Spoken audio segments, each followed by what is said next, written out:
Hello and welcome to TapeDeck Sessions with me, Josh Hayes, brought to you by TapeDeck.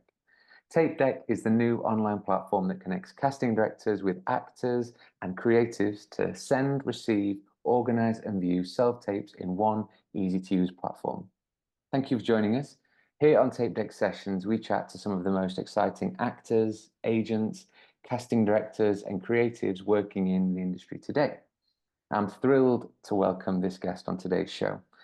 In only a short space of time, she has racked up an incredibly impressive CV, which includes working on TV shows such as House of the Dragon for HBO, Crossfire for the BBC, alongside West End productions, including Matilda the Musical, School of Rock, Girl from the North Country, and All My Sons, all whilst working alongside a superb array of casting directors, including Jessica Ronayne, Andy Briley, and Kate Rhodes-James. It is my pleasure to welcome to TapeDeck Sessions Kat Edmonds. Hello. Thanks for Hello. having me. How you doing? I'm good, thank you. How are you? Yeah, I'm really good, thank you. Thank you very much for joining us. No problem, my pleasure. So, Kat, we ask every guest on the show we ask them the same thing to start with. Tell Mhm. us about how you got your start in the industry. So I got my start. I was a chaperone for some Matilda and School of Rock sessions. So that's how I was sort of in the children's casting arena, as it were. And then that was for, Jessica Renee cast that. And then the assistant was leaving, and that was my first job that I got in casting. But sort of prior to that, I'd done a bit of marketing. I in a sort of regional venue, and then I was an intern at Finborough Theatre, doing a whole bunch of different things. So I'd sort of done and box office, front of house, those sorts of things over the years. But in terms of casting, it was through chaperoning. Wow. And so that's a real wide array of things that you've done within theatre or the entertainment. But what was it about casting that appealed? I think I wasn't really aware of casting. We sort of like briefly chatted about this, but before I wasn't really aware of what casting really entailed.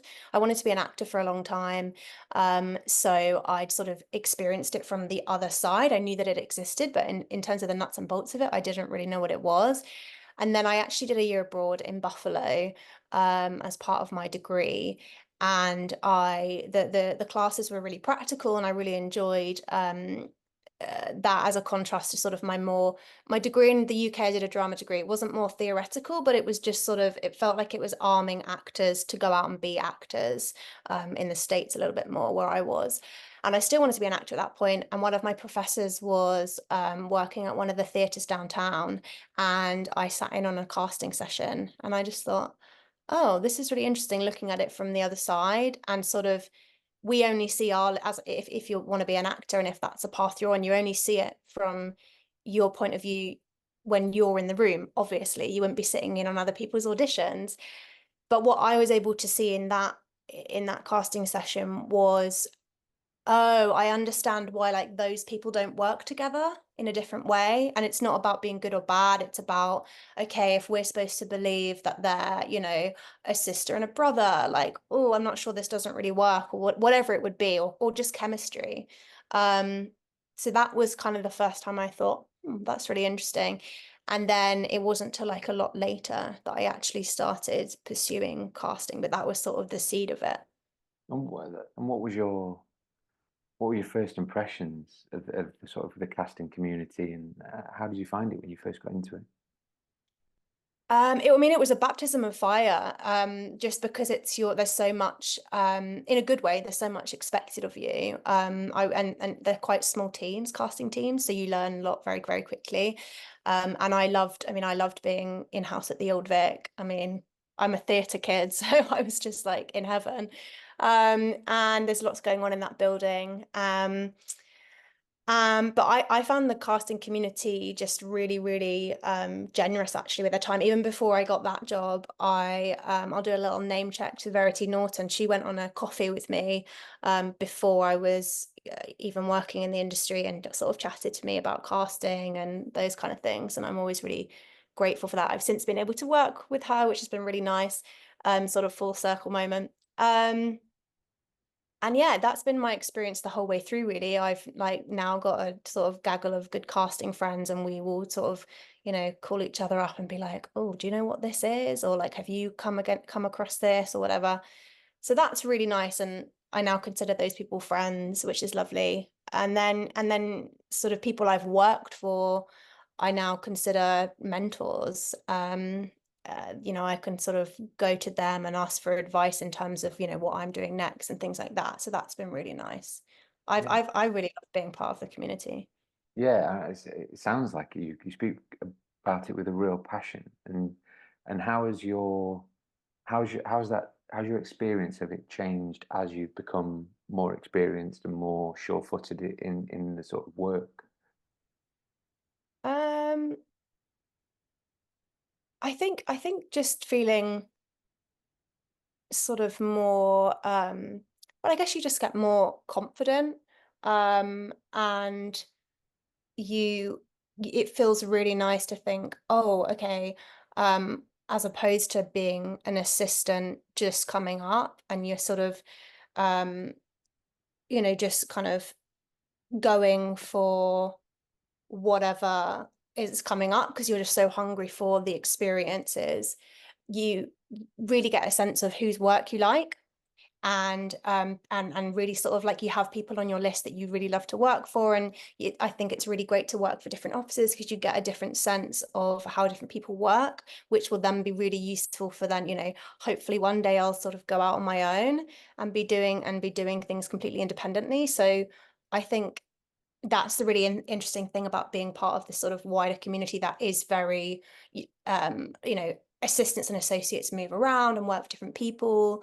Um, and you just get to enjoy each other's work. And it's not so, I think some kind of communities like that can be a bit competitive, but I haven't found it to be that way. I think that's kind of way back when a little bit, and we're luckily sort of out of that.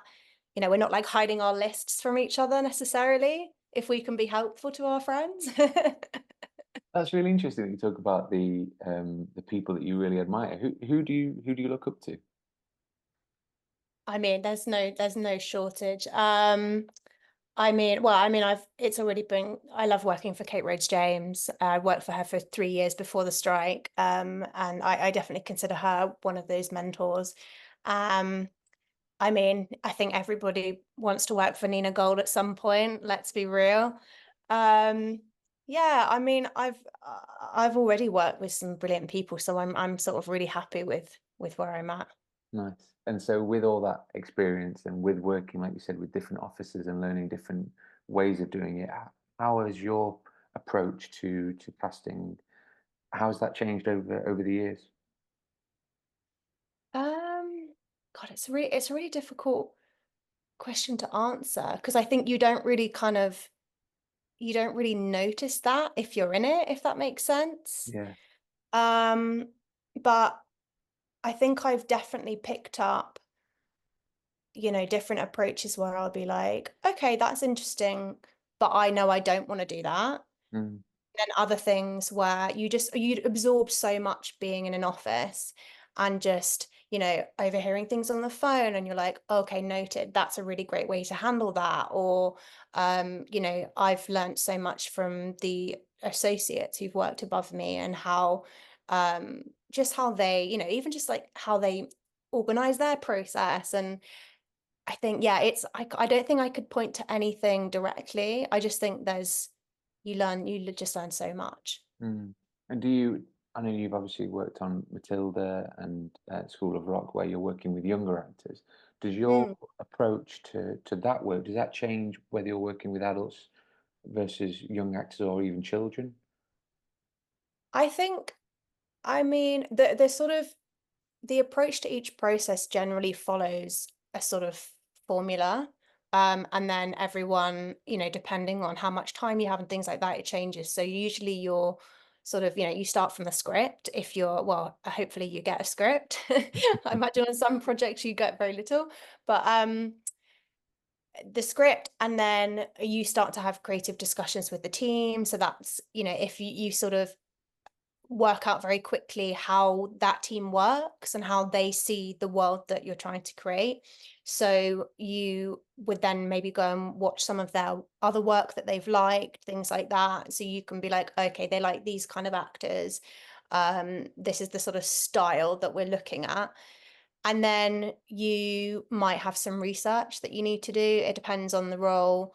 If it's quite specific and if it's in a sort of pool that you haven't explored yet, then you might need to go wider. And that's always really, really fun.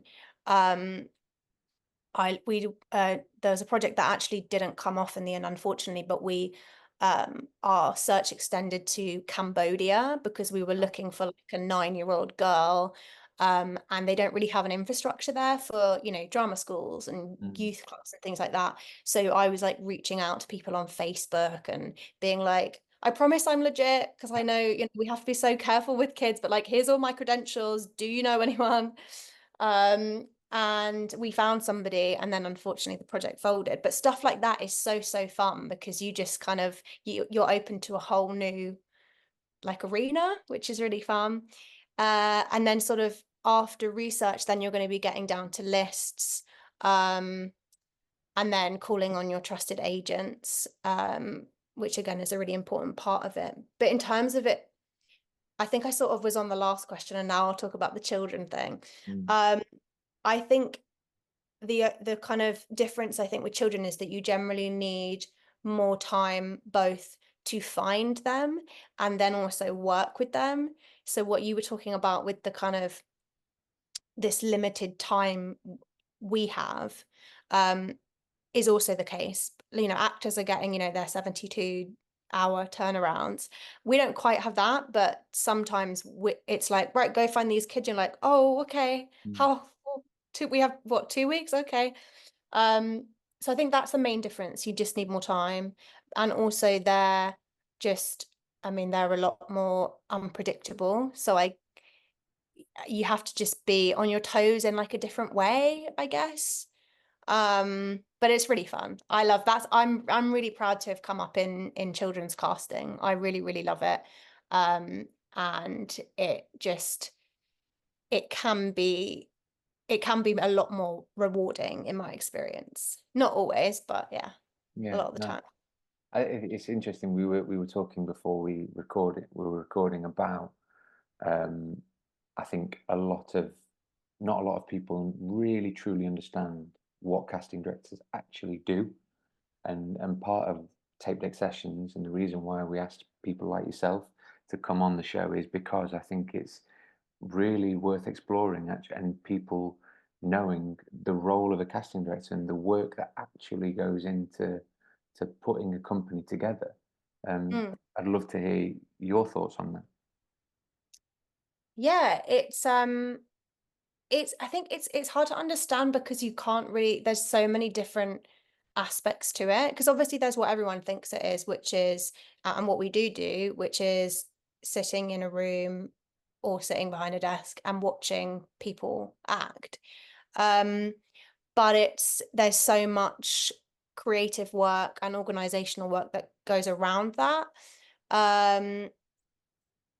And I love it because it's just so different day to day, and you can be, suddenly you're in research, you're looking at this, and then you have to put out a fire because such and such has broken their leg and you have to recast the role in 48 hours or whatever. So it's kind of, there's never really a dull moment. Yeah. And what do you love to see on tapes or even in the room? What is it that you really love to see from actors? Just making a choice, I think, is quite important, because then even if it's wrong, we can see that you've brought yourself to the role. Because yeah, there's going to be a vision that the director and the team have, but we've brought you in because of what you're going to bring to it. Mm. So I think that's really important, just to make a choice based on the what you have. Mm. And what about the flip side to that? What is there anything that you really dislike to see on tapes or in the room? I don't think it's as strong as a dislike. I just think it's unhelpful to actors if there's too much business, because then that's a distraction. Um, so I think if you are using a prop or some sort of element of costume or something to put us in the world, great. Just don't make it too big, because otherwise that distracts us from the performance. And I think if you're coming into the room, I'd say the most important thing, and I'd say this to kids as well as adults, is to read the room.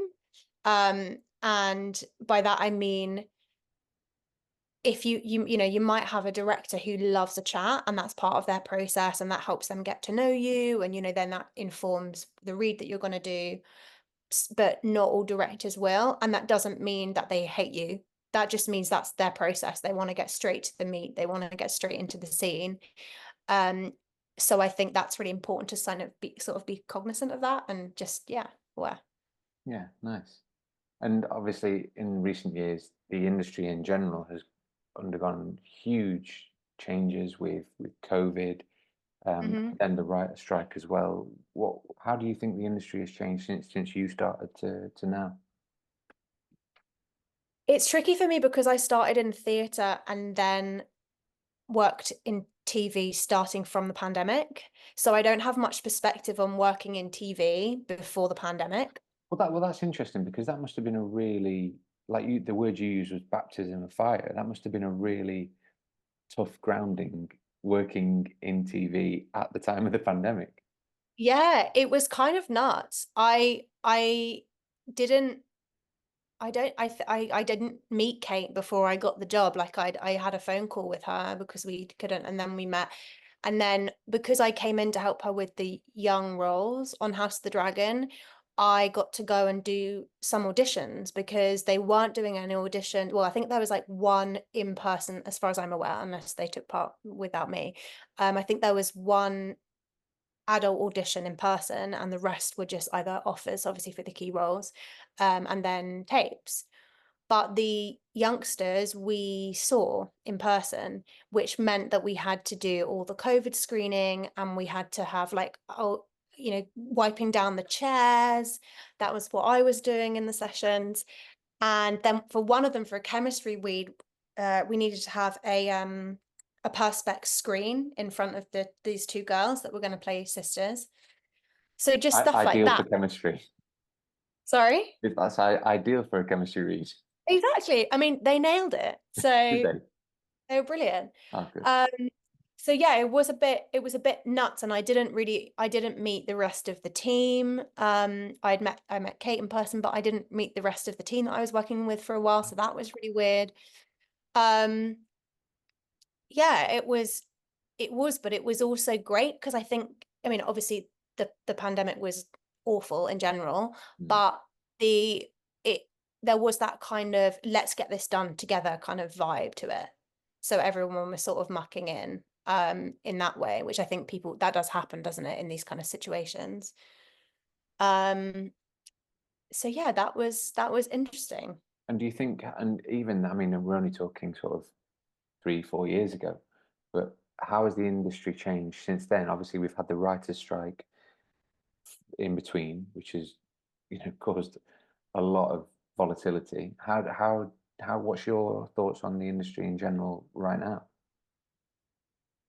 I think it's taken yeah, it's taken a while to sort of warm back up. And I think it kind of differs depending on what you're doing, because I've been very, very lucky in kind of mostly being able to keep working. I was on furlough, and then I worked with Kate, and then I had sort of been, for various reasons, with different offices and going away and things like that. So I've been very, very lucky. But I know that there's lots of people who had obviously prolonged periods out of work. Um, I think yeah, obviously theatre took that bit longer to come back. Mm. And I think, I mean, it's tricky having, sort of from the outside, not working so much. I worked in theatre a bit recently, but certainly not in the aftermath of the pandemic. Um, from the outside in, it obviously seems a lot more star-led and not as many risks can maybe be taken. I think especially in those, when they were getting it up and running again, which is obviously a massive hit for everyday working actors who were looking for those first gigs. But I think it kind of had been going that way for a while anyway, maybe. Um, I don't know. I think yeah, it's still not at kind of full pelt again. And I think the biggest thing probably for us has been those time frames of how much we're actually um employed for to do the job is what gets squeezed, Mm. because money, I guess, is going elsewhere. Um, I don't know. What do I know? Yeah, what do any of us know? But interestingly, though, what do you hope for the future? Gosh, that's a big, big question. Um, I think, I mean, I'd like to see just lots more, just like original, but this is like globally anyway, let alone like our sort of UK bubble. I think I understand why there are lots of like remakes done and stuff from an economic point of view, but like that doesn't really interest me that much. I Mm. think we want those original, just great work, really. Yeah. What have you seen recently that you really loved? Do you know what? This is a throwback, but it's because I'm here and I'm yet to get a job out here. So I've been doing a bit of traveling. I didn't catch Veep when it was on originally. So Yeah, I've been watching it here and I'm obsessed with it. yeah. Julia Louis-Dreyfus. What a hero. The Queen, JLD. Absolutely. Uh, yeah, so I love that. Um, what else? I watched Past Lives recently. Have you seen that? Yes, That blew me away. yeah, brilliant. I thought it was so amazing in that how and I sort of didn't realize it as it was happening, and then when I was reflecting on it, how they didn't really touch for the whole thing, right? And Mm. then there was that moment, and you realize you'd kind of been like holding your breath for the whole film. Yeah, Just yeah, yeah. amazing. I absolutely loved it. Okay, so Kat, at this point in the chat, we ask all of our guests some quick fire questions. So give us three things that you love about your job. The people that I get to work with, um, the fact that it's so varied. You're never necessarily doing the same thing day in, day out. Um, and just getting to witness magic moments, whether that's in an audition room or whether some lovely agent has taken you to the theatre. Yeah, that. Nice, nice. And if you could change one thing about the industry, what would it be? Well, kind of like what we were talking about, the speed of that everything has to happen at. You Um, slow things down. slowing things down, we never want to be asking for tapes at lightning speed. That's always because we've been asked by somebody else. So just that. And also from our point of view, when we're asked for a list, we want to put some thought into it. We don't just want to rattle off the same 10 people that we sent to you last time. We want to really go out and do our research, and we need time for that. Yeah, nice, great. So if you could cast any play, film, or musical, what would it be, and who would you cast? Um, I don't know if I have a specific one, because I'd love to be part of something really exciting that's new. Um, but I mean, I guess I'm gonna have to find something for Julia Louis-Dreyfus. Yeah, well, the Queen's got to work. She's She's got got to work and she's she's got a really mortgage like we all struggling have. right now. So Well, hopefully you'll find something for a question. fingers crossed, Yeah, fingers fingers crossed. crossed. Okay, and so desert island, film. You can take one film, one play, one musical. What are you taking?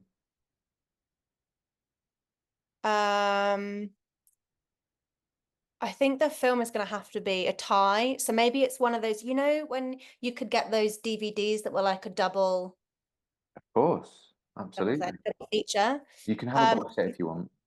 I can what? You can take a box set. That's absolutely fine. Oh, great. Okay. So I'm going to do the double feature, never seen before, Sound of Music and Sense and Sensibility.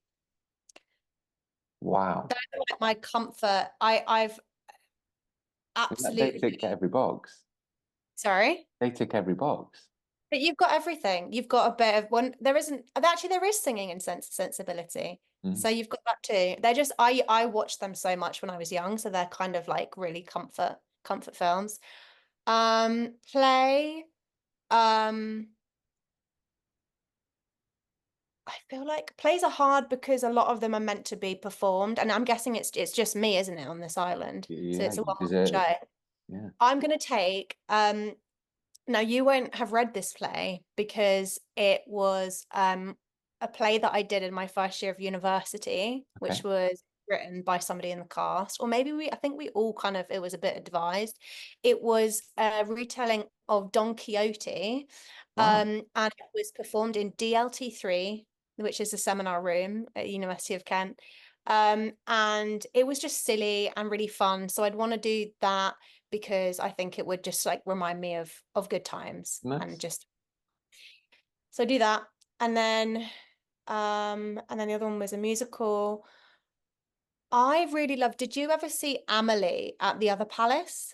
No, I never got to see that. I've That heard was it's wonderful. so I would want to that would be my musical. That's a great choice. They're really good choices. Thanks.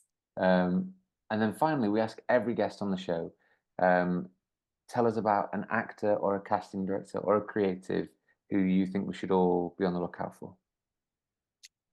Um I'm actually really looking forward to seeing this show We Might Regret This, which is coming out on BBC on Monday, I believe. And Amy Jackson cast that. Yeah, Um, and she's just seems to do great thing after great thing. So yeah, check her brilliant, out if you haven't already. brilliant. I look forward to seeing that night play. Kat Awesome. Edmonds, thank you very much for joining us on TapeDeck Sessions. No worries. Thanks so much for having me.